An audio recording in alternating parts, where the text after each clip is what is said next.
Solemn remembrances today to mark 80 years since the Japanese attack on Pearl Harbor.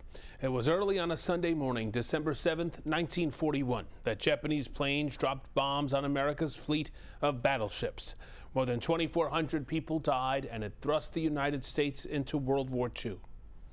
President Biden and First Lady Jill Biden also paying tribute to our heroes on this 80th anniversary of Pearl Harbor. They visited the World War II Memorial in Washington, D.C. The President and the First Lady held a moment of silence in front of a wreath at the center of the memorial. The White House says it contained one wild sunflower, the state flower of Kansas, in honor of World War II veteran and late Senator Bob Dole. And a ceremony held here on the island as well to pay tribute to the greatest generation. News 12's Sherry Einhorn shows us how today's anniversary was marked at the American Airpower Museum in Farmingdale. We can never, ever forget the importance of the role they played in protecting our American values and freedoms.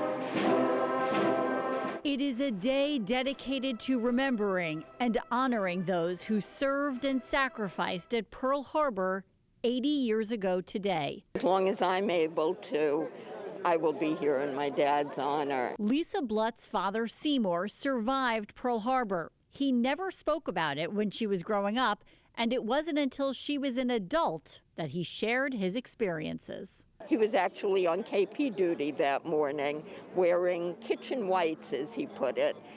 And the next thing he knew, he was running across a grassy field towards his airplane being strafed and running in a zigzag to avoid the gunfire. We ask this in your holy name. 80 roses, one for each year since the attack, are blessed, then presented to a military pilot and flown out to the Statue of Liberty. They're dropped into the water at precisely 12:55 p.m. That was the time of the attack, New York time. As the voices of Long Island's Pearl Harbor survivors slowly fade away, World War II veterans say it is even more important to always remember what happened that day. It's 80 years ago. It's easy enough for Americans to forget, which they do, and that's a shame. That bothers me.